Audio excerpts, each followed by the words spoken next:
Բարև ձեզ սիրելի ընկերներ, Փառք Աստծո մենք այսօր էլ կենթանի ենք ողջին եւ կարող ենք առողջինք եւ կարող ենք գալ Աստծո ոտքի մոտ եւ սուրել իրեն, սո Աստված իր Սուրբ Հոգին թափի մեր վրա, որպեսզի մենք կարողանանք լսել իր խոսքերը եւ ճիշտ հասկանալ եւ իր շնորհքով իրագործել մեր կյանքում։ Հիսուսի անունով խնդրեցի, ամեն։ Ինչպես մենք գիտենք, այս Երամսյակում մենք ուսումնասիրում ենք մի թեմա, որ կոչվում է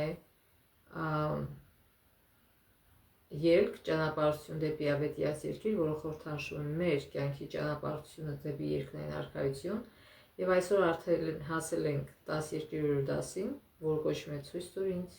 քո փառքը։ Սամովսեսն է խնդրում Աստծուն,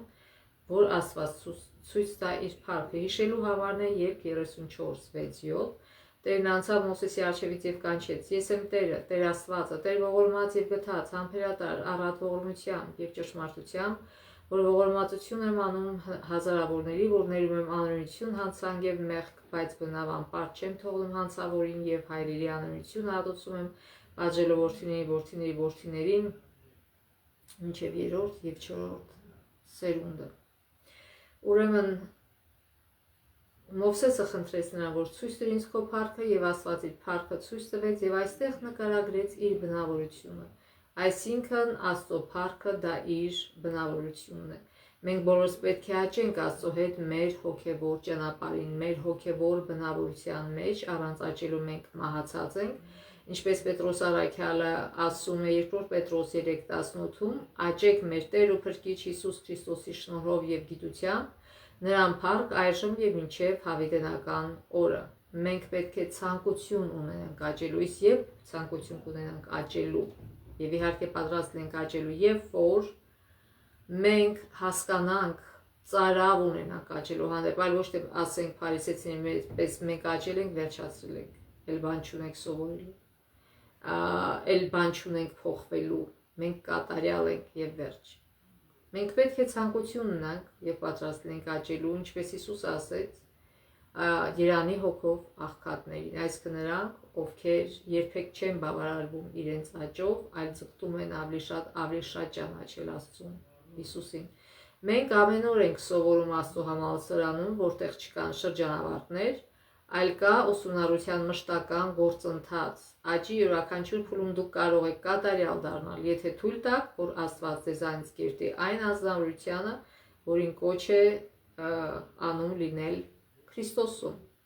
Պատկերացնենք մի դպրոց, եթե առաջին դասարանցիները սովորում են կարդալ ու հաշվել մինչև 100-ը, նրանք ստանում են անցողիկ միավոր, որտեղ նրանց գիտելիքները կատարյալ են այդ փուլում եւ աճի սանդղակում։ Այսինքն բժիշկները ասում են, մանկաբույժները, որ որոշել են, որ երեխան ասենք թե մի ամսականում պետք է այսինչը կարողանանի, 6 ամսականում այսինչը, 1 տարեկանում այսինչը, 2-ում այսինչը եւ այլն, եւ այսպես շարունակ։ Այսինքն, երբ որ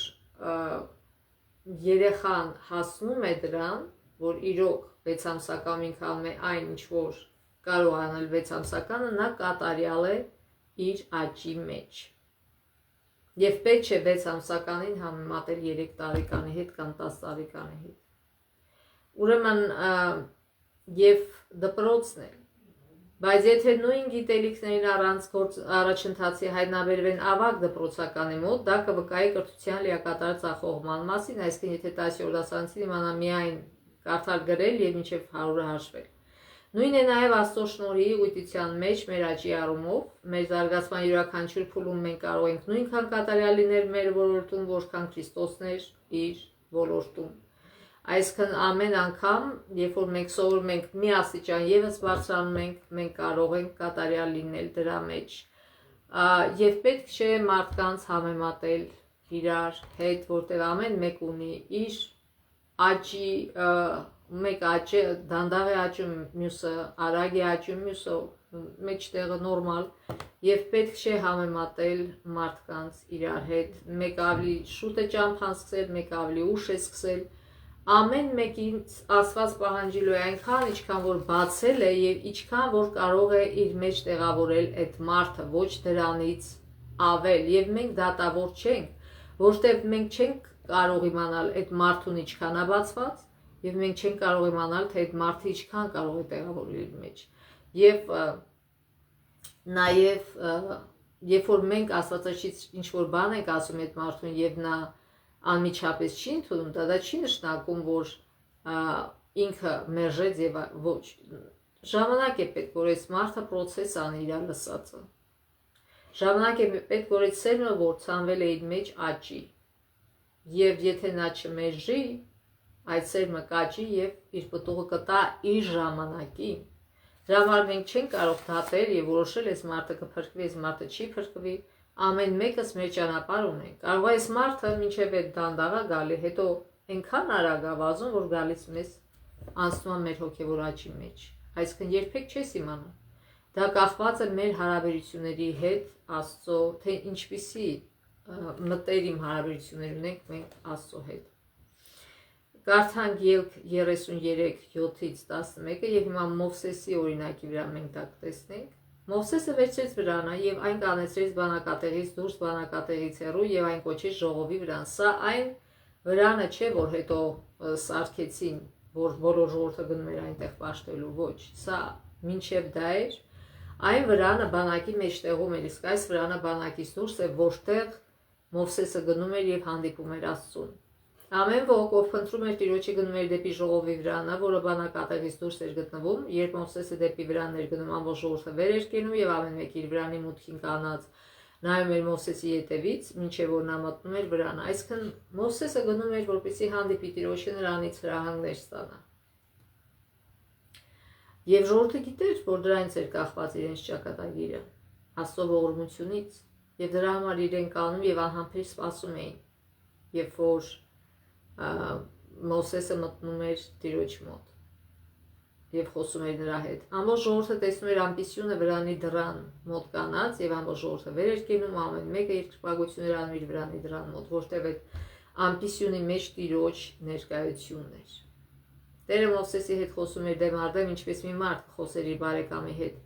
Ապա Մովսեսը վերադառնում էր բանակատեղի, բայց նրա ծառան Նավեի որդի Պատանի Հեսուն վրանից դուրս չէր գալիս։ Այսինքն ջանասիրաբար կատարում էր իր պարտականությունը, որքան էլ որ փոքր համարեն մարդիկ դա։ Ուրեմն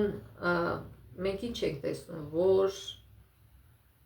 Մովսեսը հատուկ տեղ ուներ Աստծուն հանդիպելու եւ խոսելու Աստծո հետ։ Եվ Մովսեսը այդ ձևով իր հարաբերություններն էր, մտերիմ հարաբերություններ էր զարգացնում Աստծո հետ։ Եվ այն աստիճան էր դա զարգացել, որ ասում է, Տերը Մովսեսի հետ խոսում էր դեմ առ դեմ, ինչպես մի մարդ խոսեր իր բարեկամի հետ։ Եվ այսօր էլ Աստված պատրաստ է մեր բարեկամը լինել նույն ձևով։ Եթե մենք ուզենանք իր հետ շփվել, եթե մենք ուզենանք իրեն տեր սարքել մեր կյանքում,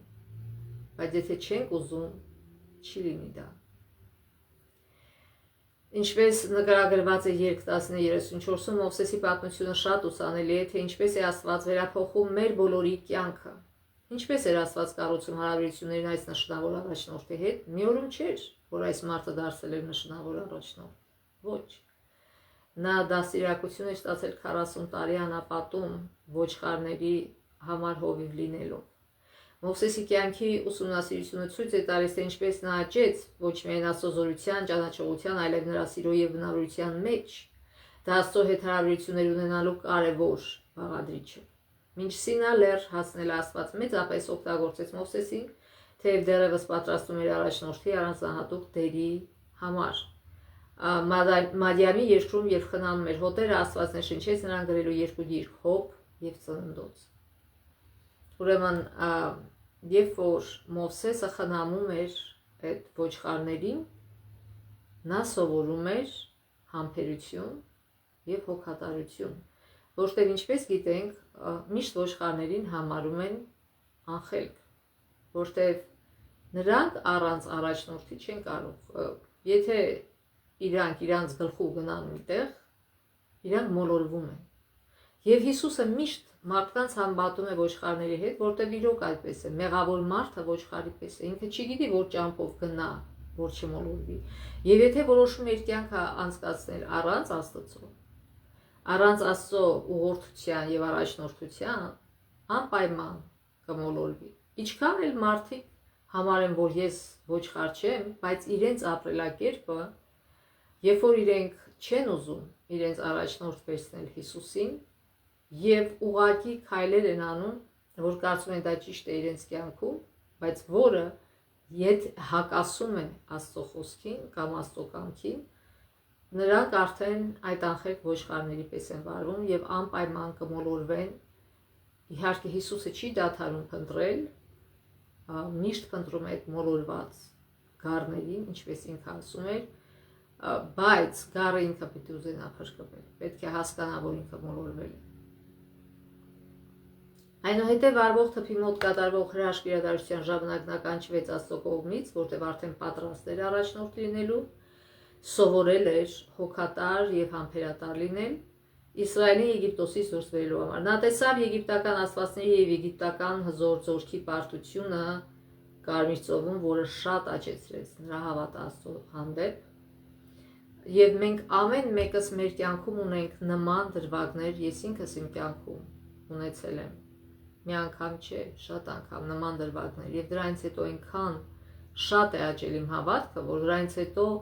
ինչքան էլ բարդ սիտուացիա է եղել, չեմ կորցրել ինձ, որովհետեւ չեմ ընկել պանիկայի մեջ, որտեղ ունեցել եմ այդ նախորդ փորձառությունները Աստծո հետ, որ դա նման էր, որ Աստված իմ կյանքում արել է այն, ինչ որ անհնարին էր, նման էր, որ նա բացեց այդ Կարմիր ծովը։ Այսինքն մենք ամեն մեկս, եթե ուշադիր լինենք, ունենք նման փորձառություններ, որ Աստված մեր դեմ բացել է Կարմիր ծով, այսինքն անհնարին վիճակից հանել է։ Եվ արդեն երբ որ նման մի կարծես թե անհնարին վիճակ է գալիս, արդեն չես վախենում, չես ընկրկում, ուղղակի Աստծուն խնդրում ես, որտեղ գիտես Աստծո մոտ լուծումը կա, եւ ուզում ես հետևել Աստծո առաջնորդությանը, որ արագ դուրս գաս այդ վիճակից, որտեղ նախկինում արդեն այդ փորձառությունը ունեցել ես։ Եվ Աստված մեզ կոչ է անում այսպիսի փորձառություններ շատ ունենալ, եւ որպեսզի մեր հավատքը աճի։ Եվ բազմաթիվ շաբաթների ընթացքում նա տեսավ, թե ինչպես էր Աստված Եգիպտոսից դեպի Սինա առաջնորդում Իսրայելին։ Այդ փորձառությունից հետո նրա դեմքը ճառագում էր եւ նա եւս 39 տարի Իսրայելին առաջնորդեց մինչեւ Ավետյաց երկրի սահմանները։ Աստվածաշրջան ուղերձ հռչակում է, որ Մովսեսն Աստծո հավատարիմ ծառան էր, խավարի մեջ ճառագող լույս օրինակելի մարգարե, ըստ որի պետք է չափվեին մյուսները։ Նա փոփոխությունների առաջնորդ էր, թե մարդիկ միշտ չէ, որ հետևում էին նրա ցուցումներին ու խոսքերին, բայց երբ որ հետևում էին, բարգավաճում էին։ Եվ խոսքը այստեղ ոչ թե ֆինանսական բարգավաճման մասին է։ Իհարկե Աստված երբեք չի թողնի, որ իր ժողովուրդը նեղություն կրի։ Մենք միշտ ունենանք անհրաժեշտ ուտելիքը եւ հագնելիքը եւ խմելիքը եւ այլն։ Բայց բարգավաճել առաջինը հոգեվորապես բարգավաճել, երբ որ մարդ հոգեվորապես բարգավաճում է, մնացածը ինստինկտիվ գալիս է։ Այսինքն Հիսուս ասում է. «Փնտրեք երկնքի արքայությունը եւ մնացածը ձեզ կտրվի»։ Ոչ թե հակառակը։ Մնացածը փնտրեք, երկնքի արքայությունը ձեզ կտրվի, չէ։ Եթե առաջինը մենք փնտրենք մնացածը, մենք կկորցնենք երկնքի արքայությունը։ Մենք կարող ենք սովորել Մովսեսից, որտեղ նրա կյանքի բացառիկ պատմությունը պատմում է այն մասին, թե ինչ կարող է անել Աստված, երբ թույլ տանք, որ նա փոխի մեզ։ Եվ Աստվածաշունչը ասում է, որ Մովսեսը ամենախոնար մարդն էր, ամենահեզ մարդն էր, որ երբևէ եղել է։ Եվ դրա համար էր նա թույլ տալիս, որ Աստված իրեն փոխի։ Ով չի թողում, որ Աստված իրեն փոխի, նրանք ովքեր փարիսեցին, ովքեր կարծում են, որ առանց հետել իրանք լավն են։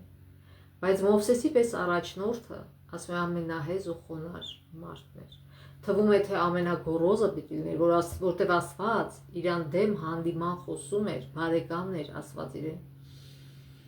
Բայց հենց դրանում է բանը, ինչքան մենք մոտիկանում ենք Աստծուն, այնքան տեսնում ենք մեր մեղավորությունը եւ այնքան խոնար ու հեզ ենք դառնում։ Սա է նշանը ճշմարիտ քրիստոնյայի։ Եթե ճշմարիտ քրիստոնյան փարիսեցու պես գոռոզ եւ հպարտ է, դա արդեն նշան է, որ ինքը սխալ ճանապարհի մեջ է։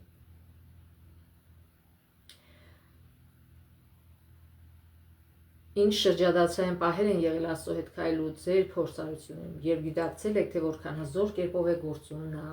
ձեր կյանքում։ Այս հարցը տվեք ինքներդ ձեզ եւ պատասխանեք։ Հիշեք Աստծո գործերը ձեր կյանքում։ Գարթանգելից գլուխ 33 գլուխ 12-ից 17 համարները։ Մովսեսն ասաց Տիրոջը. ահա ինձ ասում ես, հանիր այս ժողովրդին, բայց դու ինձ չհայտնեցիր, թե ում ես ինձ հետ ուղարկելու։ Դու ինձ ասացիր. Քեզ ճանաչում եմ քո անունով եւ իմ առջեւ շնորհ գտար։ Եվ հիմա աղաչում եմ, եթե քո առաջ շնորհ գտա, խնդրեմ, հայտնիր ինձ։ Խնդրում եմ հայտնիր ինձ քո ճանապարհները, որպեսզի ճանաչեմ քեզ, որ շնորհ գտնեմ քո առաջ եւ տես, որ այս ազգը քո ժողովուրդն է։ Տեսեք, Մովսեսը արդեն այդքան ժամանակ առաջնորդ էր։ Նա հանեց այդ ժողովրդին, այսինքն Աստված իր միջոցով հանեց այդ ժողովրդին Եգիպտոսից եւ փոխանակ ինքն ագող լինելու ինչպես ջահել ժամանակ էր եւ կարծելու թե ինքը գիտի ինչը ոնց անի, նա անդադար փնտրում է Աստծո առաջնորդությունը, ասում է ես չգիտեմ, Աստված ջան, խնդրում եմ, օգնիր ճանաչեմ քեզ։ Այդքան մոտիկ էր ինքը Աստծո հետ, բայց դեռ խնդրում եմ, ասում է օգնիր ճանաչեմ քեզ, որտեվ այն մարդը, որ իրոք սկսում է ճանաչել Աստծուն, հասկանում է, որ ամեն անգամ ինչքան ավելի շատ ես ճանաչում Աստծուն, այնքան հասկանում ես, որ ավելի շատ քիչ բան գիտես նրա մասին։ Եվ այնքան հեզոխոնար ես դառնում, այլ ոչ թե փարիսեցիների պես հպարտ ու հանդուգն։ Մովսեսն ասաց նրան, ուրեմն Տերն ասաց, ես ինքս պիտի գնամ քո առաջից եւ հանգստացնեմ քեզ։ Մովսեսն ասաց նրան, եթե դու ինքդ մեզ հետ չգնաս, մեզ այստեղից մի հանիր։ Եվ ինչից պիտի իմացվի, թե ես եւ ժողովուրդը շնորհ գտան քո առջեւ, չէ՞ որ երբ դու մեզ հետ գնաս, ես եւ քո ժողովուրդը կտարբերվենք աշխարհի երեսին եղած բոլոր ժողովուրդներից։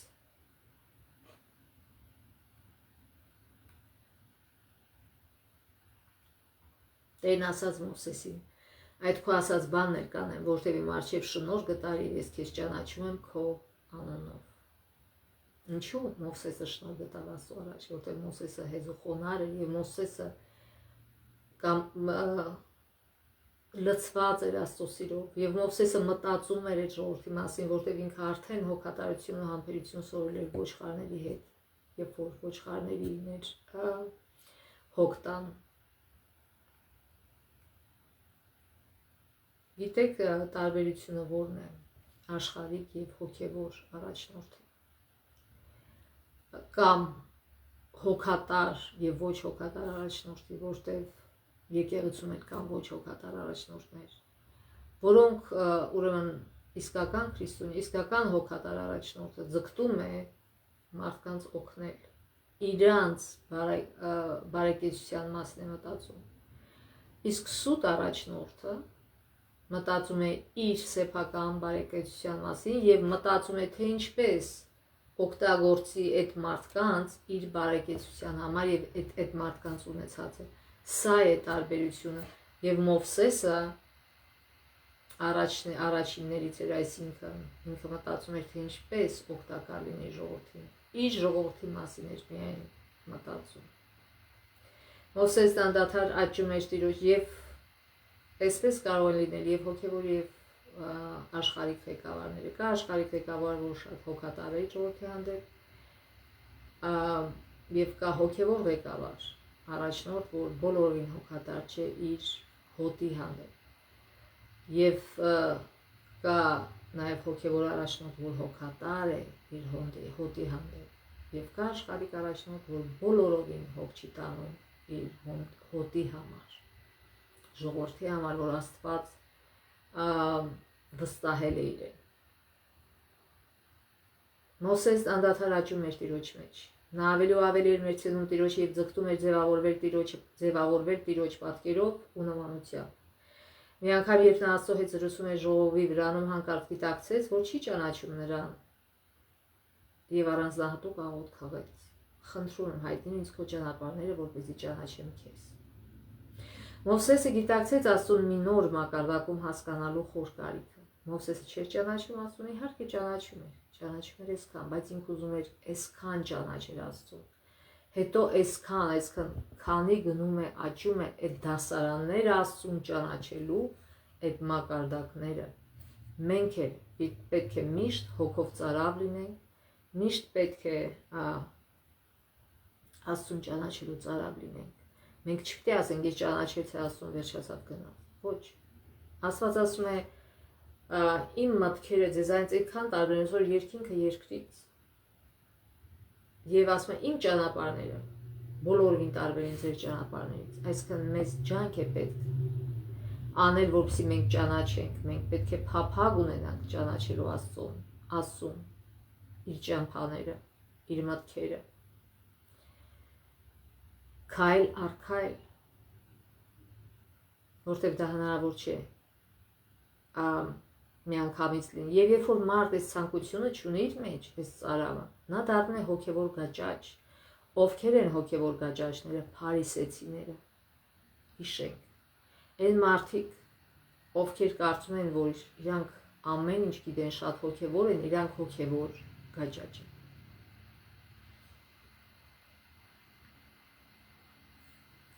Մովսեսը գիտակցեց Աստծուն մի նոր մակարդակում հասկանալու խոր կարիքը։ Իսկ փարիսեցիները այս կարիքը չունեն եւ ինքնագոհ, ինքնավստահ, ինքնագեսասեր իրենց սիրող մարդիկ սրա կարիք չունեն։ Նրանք չեն ուզում Աստծուն հասկանալ ավելի ու ավելի շատ։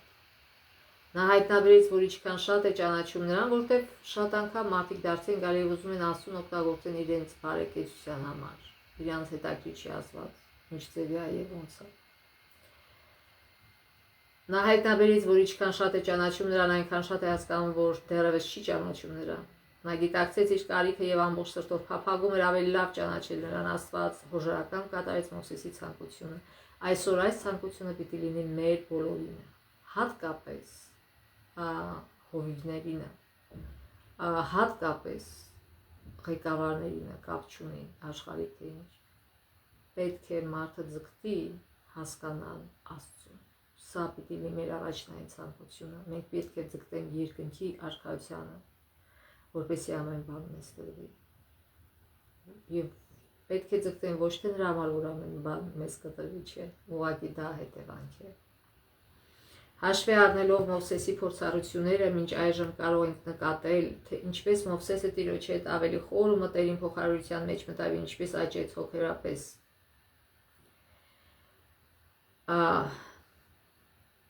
Այնուամենայնիվ, նույնիսկ այդ բոլորից հետո, այսինքն ինքը քանի անգամ Աստծուն տեսավ, 40 օր մտավ, Աստծո հետ եղավ, հետո էլի 40 օր, որպեսզի մարդկանց համար միջնորդի, բայց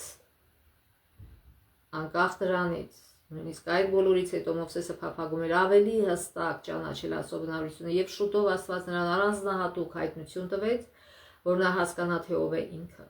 Այսինքն Աստված։ Մովսեսի ուզած գիտելիքը ոչ թե Աստծո մասին զուտ ինտելեկտուալ ըմբռնումներ, այլ նրա հետ շփման անձնական փորձը։ Ահա թե ինչու զարմանալի չէ, որ հարյուրամյակներ անց Հիսուսը կարող էր ասել Հովհաննես 17:3-ում, այս է հավիտենական կյանքը, որ ճանաչեն քեզ իբրև միակ ճշմարիտ Աստծո եւ նրան, որին ուղարկել ես Հիսուս Քրիստոսի։ Որն էր ավելի լավ Աստծո միջոց, իրեն հայտնել մարդկանց, թե ինքը դառնար մարդ։ Աստված մեկ ընդմիշտ պատկերացում մեզ տվեց իր մասին, երբ որ իր որդին դարձավ մարդ։ Ոչ մեկ չի կարող Աստծուն ներկայանալ եւ ասել, գիտես, ես չգիտեի դու ինչ ձևի ես։ Որովհետեւ այսօր բոլորին է հասու ծանոթանալ Հիսուսի կյանքի հետ, Հիսուսի բնավորությանը, Հիսուսի հետ բոլորին։ Հասու է թե Աստվածաշնչով, թե գիտենք ինչքան է քարոզվում մեդիայում, ինչքան է քարոզվում, այսինքն ինտերնետ այսօր հզոր օգնություն է տալիս Աստծո խոսքը տարածելու մեջ։ Եվ մարդը ամեն հնարավորություն ունի Աստծուն ճանաչելու եւ Հիսուսին ճանաչելու։ Ոսկեհորդի ուրացողությունից հետո Մովսեսը բարեխոսում էր Աստծո ժողովրդի համար եւ ցանկանում վստահ լինել, որ Տերը կշարունակի դեպի հավիտյաց երկիր առաջնորդել նրանց։ Իր հոգու խորքում նա նաեւ ցանկանում էր ավելի լավ ճանաչել Տիրոջը, կարդանք Ելից 33 գլխի շարունակությունը 18-ից մինչև 23 համարները։ Մովսեսն ասաց. աղաչում եմ, ցույց տուր ինձ քո փառքը։ Չասեց պահանջում, ասեց աղաչում։ Տերն ասաց. ես իմ ամբողջ բարությունը կանցկացնեմ քո առջևից եւ Տիրոջ անունը կանչեմ քո առաջ, ում ողորմելու եմ կողորմեմ եւ ում գթալու եմ կգթամ։ Եվ ասաց. դու իմ երեսը չես կարող տեսնել, որտեղ մարդ չի կարող ինձ տեսնել ու կենդանալ այսքան մահկանացու մարդ էր Մովսեսը։ Տերն ասաց. ահա ինձ մոտ մի տեղ կա, կանիր այդ ժայռի վրա, երբ ես անցնեմ իմ փառքով, քեզ կդնեմ ժայռի խոռոչի մեջ եւ իմ ձեռքով քեզ կծածկեմ, մինչեւ որ ես անցնեմ։ Հետո իմ ձեռքը կվերցնեմ քո վրայից եւ դու կտեսնես ինձ հետևից, բայց իմ երեսը չի երևա։ Ինչու՞։ Որտեւ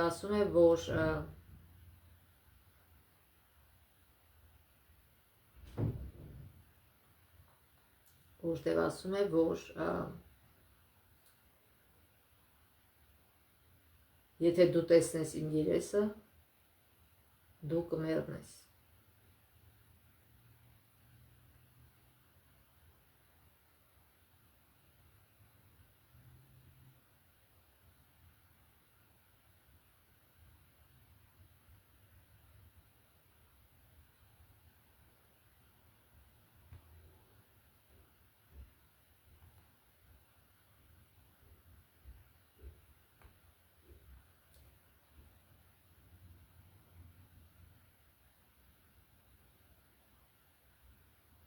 Աղաչում եմ, ցույց տուր ինձ քո փառքը, խնդրեց Մովսեսը Տիրոջից, եւ իր ողորմածությամբ Տերը հայտնեց նրան իր փառքը։ Սակայն պատասխանելով Մովսեսի խնդրանքին, Աստված խոստացավ ցույց տալ իր բարությունը։ Կարելի է վստահորեն եզրակացնել, որ Աստծո փառքը նրա բարությունն է, այսինքն նրա բնավորությունը։ Գործք Առաքելոց 5:30 Աստծո փառքն է, որ իր առաքինությունը պարգևի իր զավակներին։ Նա ցանկանում է տեսնել տղամարդկանց ու կանանց, որ հասել են ամենաբարձր չափանիշին։ Նրա փառքն է ընդունել ապաշխարող մեղավորին եւ տրամադրել այն ամեն ինչ անհրաժեշտ է նրանց փոխելու համար։ Նրա փառքն է ընդունել ապաշխարող մեղավորին։ Մարդիկ շատ անգամ բաց են թողնում այս առաջին բառը։ Միևնույն ժամանակ մեր փառքն է բացահայտել նրա բնավորությունը մեր կյանքում եւ այն հայտնի դարձնել ուրիշներին։ Աստծո բնավորության այս արտացոլումը, նրա բարության քնքուշ սիրո արտացոլումը պետք է երևա մեր գործողություններում։ Այսպիսով մենք հնարավորություն ունենք ոչ միայն օրհնություն լինել աշխարհի համար, այլև ճառագող լույս տիեզերքի համար, ինչպես ասում է Պետրոս առաքյալը, որտեղ ինձ այնպես է թվում, թե Աստված մեզ առաքյալներից հետիների դասին կարգեց մահապարտների պես, քան որ տեսարան դարձանք աշխարհին եւ հրեշտակների եւ մարդկանց առաջին Կորինթացիս 4-ին, այսինքն ամբողջ տիեզերքը հետևում է այս պայքարին։ Կարծես թե թատրոն է նայում, այո, ամբողջ տիեզերքը հետևում է այս պայքարին։ Տիեզերական այս չափուն այնպիսի իմաստ ու նպատակ է հաղորդում մեր կյանքին ու ծառայությանը, որ հազիվ կարողանանք պատկերացնել։ Այսինքն, գիտեք ինչպես որ լուսինը ինքը լույս չունի, բայց արևը արտացոլում է արևի լույսը։ Այդպես էլ մենք ինքներս մեզնից լույս չունենք, Հիսուսն է մեր արևը։ Նա կոչվում է արդարության աղետակ։ Եվ եթե մենք թույլ տանք, Աստծո լույսը կարտացոլվի մեր միջով, եթե մենք հրաժարվենք մեր եսից։ Եվ Հռոմեացիս 2:4-ում Պողոս առաքյալն ասում է. Աստծո բարությունը քեզ ապաշխարության է տանում։ Այսինքն հենց Աստծո բարությունն ու բնավորությունն են հավաստիացնում, որ մարդիկ մեղավոր են եւ փրկության կարիք ունեն։ Իսկապես, երբ մենք նայում ենք խաչին եւ գիտենք, թե ով է այնտեղ, Տերն ինքը եւ ինչու է այնտեղ, որտեղ սիրում է մեզ, եւ դա մեզ փրկելու միակ ուղին էր, մենք ստանում ենք նրա բարության ու բնավորության մեծագույն հայտնությունը։ Եվ երկ 34:1-28 համարներում Աստված Մովսեսին ասում է. որ երկու քարե տախտակներ վերցու, որ նորից ես վրան գրեմ 10 պատվիրանները, որտեղ առաջին անգամ, երբ որ Մովսեսը եկավ եւ տեսավ այդ ուրացությունը ոսկեղորդի մոտ, ինքը ջարդեց, կոտրեց այդ տախտակները։ Նա պատրաստվում էր 7-րդ անգամ հանդիպել Տիրոջը Սինա լեռան վրա։ Նրա նախորդ հանդիպումների լեռան վրա հիշատակում են հետևյալ համարներում։ Ուրեմն Մովսեսը ասեց բարձրանալ վաղ առավոտյան, արդեն պատրաստ էր նա Աստծո բնավորության այս փառահեղ ընկալմանը։ Աստծո բնավորության գեղեցկությունը լավագույն ձևով բարձաբանում է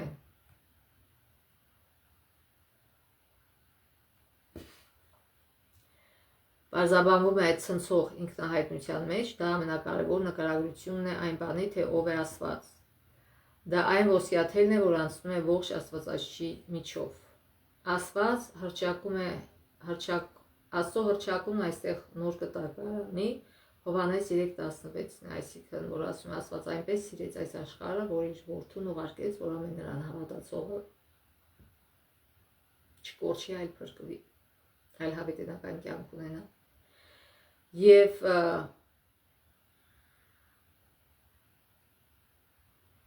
երբ Մովսեսը ստացավ Աստծո անվան բացառիկ աննախադեպ ու անզոքական բացատրությունը, ծնկի եկավ ու երկրպագեց Տիրոջը։ Երբ մենք ստանում ենք Աստծո սիրո, շնորհի, գթասրտության, կարեկցանքի, բարության, հավատարմության, ներման, սրբության, արդարության շողքերը, մենք նույնպես մղվում ենք դեպի նա։ Եթե հետաքրքրված ենք ճանաչել Աստծո բնավորությունը։ Հենց այն ժամանակ, երբ տեսնում ու հիանում ենք նրա բացառիկ որակներով, սկսում ենք սիրել նրան եւ այդ սերը նրան ծառայելու, հնազանդվելու փափագ է առաջացնում, քանի որ նա սիրում է մեզ ի պատասխան մենք էլ նրան սիրում ենք։ Սա շատ կարևոր բանալի բառեր են, ասում է, հենց այն ժամանակ, երբ տեսնում ու հիանում ենք նրա բացառիկ որակներով։ Այսօր մարդիկ ինչով են հիանում։ Այսօր մարդիկ հիանում են իրենցով, իրենց արտաքինով, զուտ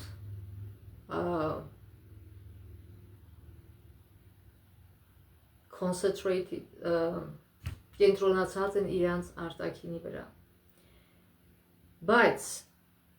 Աստված ինչ է մեզ ասում, որ մենք կենտրոնանանք իր վրա,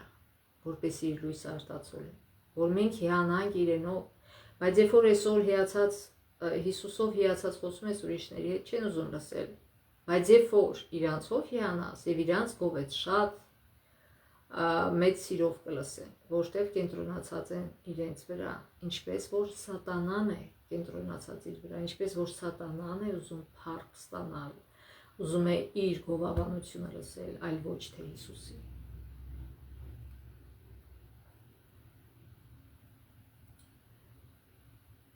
Ուրեմն Աստված վստահեցնում է Մովսեսին, որ զարմանալի գործեր կկատարի ժողովրդի համար եւ նրանք առաջնորդի դեպի Ավիտիաց երկիր։ Նա թարմացնում է իր ուխտը նրանց հետ,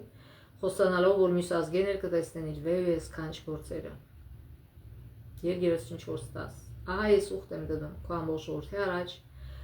Ես այնպիսի սքանչելիքներ պիտի անեմ, որ ամբողջ երկրի վրա եւ բոլոր ազգերի մեջ չեն եղել։ Ամբողջ ժողովուրդը, որոնց մեջ դու կաս, պիտի տեսնի Տիրոջ գործը, որտեղ հիանալի է այն բանը, որ քեզանով պիտի կատարեմ։ Սակայն իրենց բարգավաճումն ապահովելու համար իսրայելացիները պետք է հնազանդվեին Աստծուն եւ հետեւեին 10 հստակ հրահանգներին, այսինքն 10 պատվիրաններին։ Այնուհետև Աստված Մովսեսին ասաց, որ գրի այդ ուխտի բովանդակությունը, որն արդեն խախտվել էր։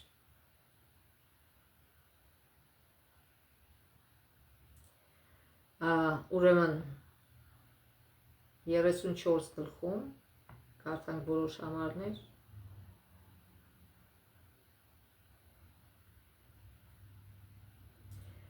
Ասում է, որ զգույշ եղիր, որ ուխտ չկապես այն երկրի բնակիչների հետ, որ գնալու ես, որպեսզի նրանք ձեր մեջ որագայթ չդառնան։ Կործանեք նրանց բագիները, փշրեք նրանց կուռքերը եւ կոտրատեք նրանց աստղալոցները, որտեղ ուրիշ Աստծո երկրպագություն չպիտի անեք, քանի որ Տիրոջ անունը նախանձոտ է, նախանձոտ Աստված է նա։ Չլինի, թե այդ երկրի բնակիչների հետ ուխտ կապես եւ նրանք իրենց աստվածների հետևից գնալով կորնկանալիս եւ նրանց զոհեր մատուցելիս կանչեն քեզ եւ դու տես նրանց զոհաբերածից եւ քո որդիներին կին առնես նրանց աղջիկներից Եվ նրանց աղջիկներն էլ իրենց աստվածների հետևից գնալով պոռնկանալից պոռնկություն անել տան, նաև քո որդիներին իրենց աստվածների հետևից գնալ տալով ձուլածո աստվածները չկերտես քեզ համար։ Այսինքն Աստված այստեղ ասում է մարդիկ ունեն իրենց աստվածները, այսօր էլ մարդիկ մեծամասամբ իրենք իրանց են աստված սարքել, իրենց եսը, իրենց անձը, եւ Աստված ինչ է ասում։ Ասում է միայն ինձ երկրպագեք, մի երկրպագեք, ոչ ձեզ, ոչ էլ այլ մարդկանց, կամ ոչ էլ ինչ որ առարկաներ։ Մարդիկ երկրպագում են իրենց ավտոմեքենաները, իրենց տները, իրենց ունեցվածքը, իրենց շորերը, իրենց արտաքինը։ Այստեղ Աստված ինչ է ասում, ասում է իրենցից աղջիկ չառնես, այսինքն երբ որ մարդ ամուսնանում է, հոգևոր մարդ, նա տղամարդը, նա պետք է երկար մտածի, թե ում հետ է ամուսնանում, որ այսօր ինչ է կատարվում, կանայք լիքը պահանջներ են դնում իրենց ամուսների վրա, ես պիտի այս բրանդի շորը հագնեմ, այս բրանդի պայուսակը ունենամ, այս ինչ ձևով իմ մարմինը վերափոխեմ, այն մասը փոխեմ, այս ինչը սենց անեմ, այն ինչը դու պիտի աշխատես եւ պարտավոր ես եւ ինձ այս բոլորը պիտի ապահովես։ Եվ ինչ է լինում, եւ ամուսնի եւ կինը գնում են դեպի կործանումի, թե ամուսնը լսում է եւ այդպես հպատակում է կնոջը եւ չի ասում, որ դու այսպես էլ գեղեցիկ ես ինձ համար պետք չի ինչ որ դիմագծեր փոխել կամ արմի մասեր կամ չգիտեմ ինչեր։ Այսինքն Աստված ամուսնությունը ստեղծել է, որ նույնը կարող լինի տղամարդու հանդեպ, որ տղամարդը ինքը իրեն կուռք է սարքում եւ պահանջում է կնոջը, որ կնոջ կյանքը իր շուրջ պտտվի եւ կինը պահանջում է, որ ամուսնու կյանքի շուրջ պտտվի, այդպես չի։ Իսկական հոգևոր ընտանիքի կյանքը պտտվում է Հիսուսի շուրջ, Աստծո շուրջ։ Ամուսինները պետք է ծառայեն միասին Աստծուն, այլ ոչ թե իրար երկրպագեն։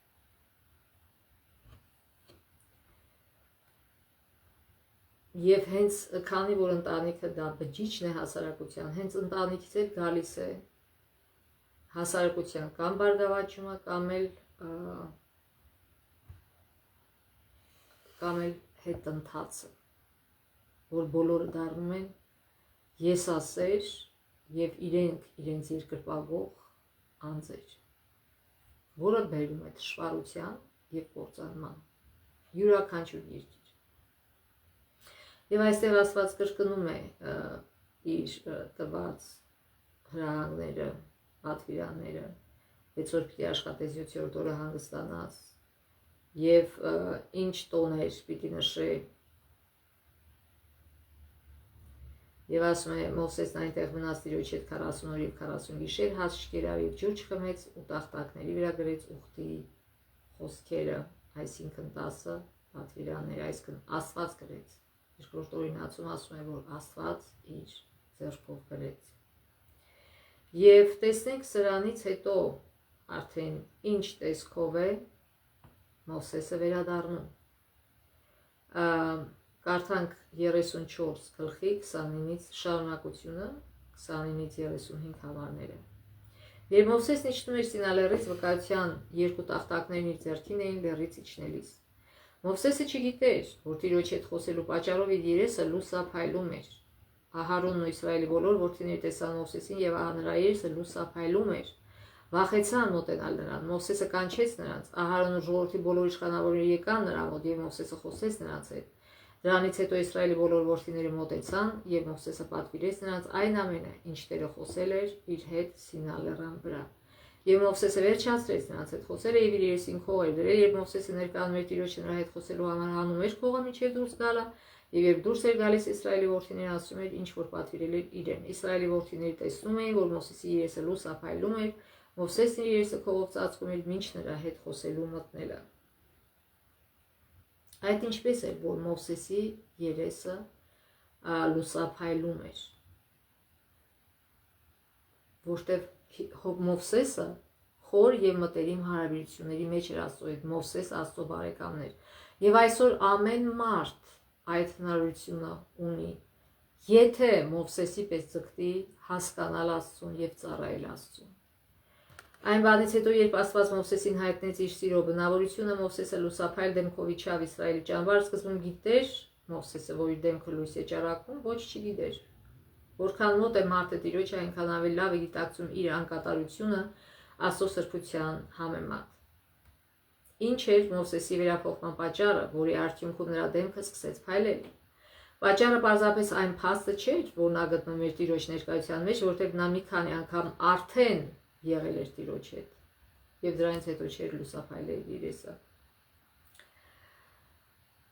Այնուամենայնիվ, եթե նա երբեք չլիներ Տիրոջ ներկայության մեջ, նրա դեմքը չէր փայլի։ Այն բանից հետո միայն, երբ նա հասկացավ Աստծո առաքինությունը, բարությունը եւ նա ամբողջովին բացվեց Աստծո առաջ նրա բնավորության գեղեցկության պատճառով, Մովսեսը կերպարանափոխվեց եւ նրա դեմքը սկսեց փայլել կամ ճառագել։ Մեր սրտերն ու մտքերը կարող են փոխվելու փորձառություն ապրել այն ժամանակ, երբ հանձնում ենք Տիրոջը եւ թույլ ենք տալիս լինելու մեր կյանքի տերն ու թագավոր։ Այսօր մարդիկ նայում են իրար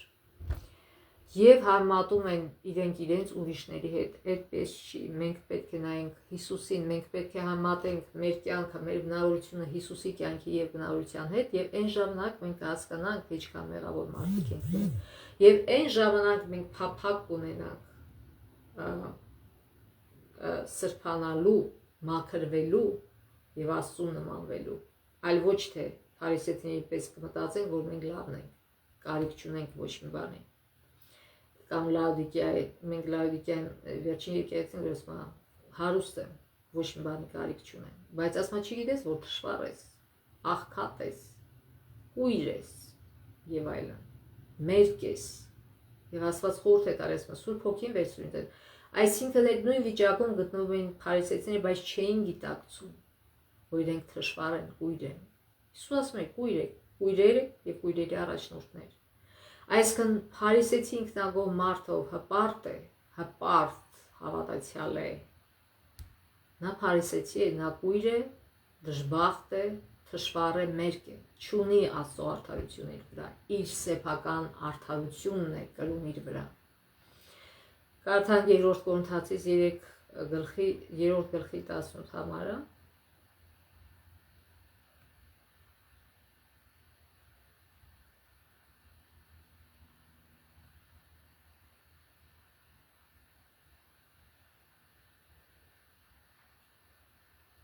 Սակայն մենք բոլորս բաց երեսով Տիրոջ փառքը, ինչպես հայելու մեջ տեսնելով նույն պատկերով կերպարանափոխվում ենք փառքի մի աստիճանից դեպի մյուս առաջնորդվելով Տիրոջ կողմից, որ է հոգին։ Այսինքն, եթե մենք նայենք Հիսուսին,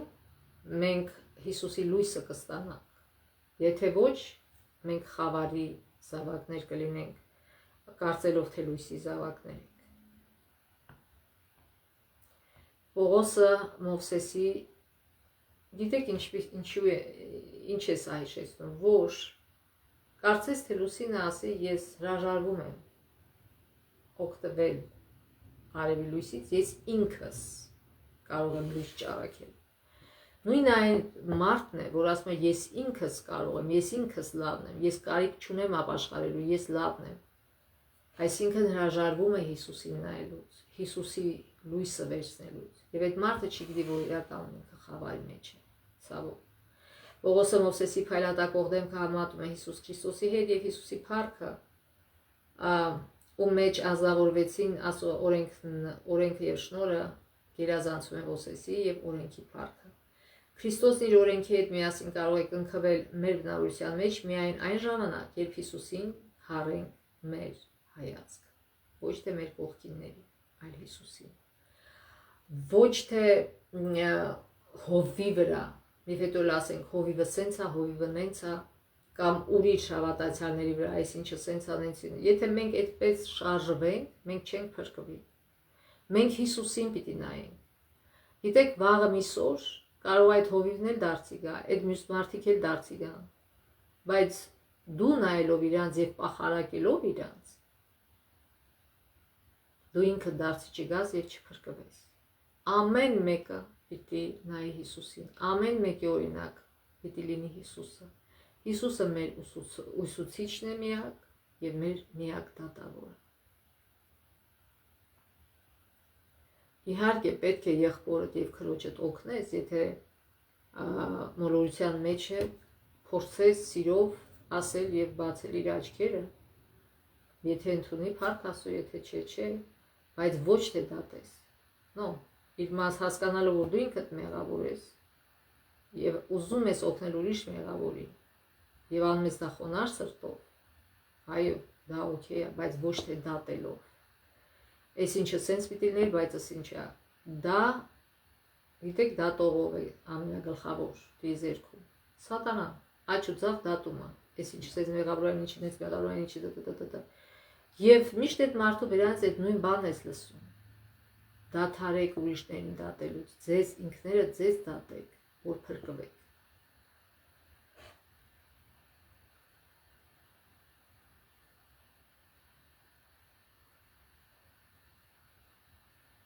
Եվ միայն Աստծո հոգուզորությամբ կարող ենք մենք փոխվել եւ փրկվել։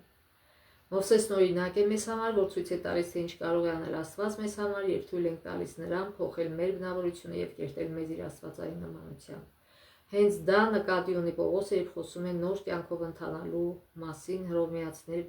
6:4-ի մեջ։ Եկենք մենք բոլորս մտածենք, արդյոք մեր բնավորության որ կողմերը կարիք ունեն ավելի լավ արտացոլելու Աստծո բնավորությունը։ Եվ ամենայն հավանականության բոլոր կողմերը, արդյոք այդպես է, թե այդպես չէ։ Սակայն խաչի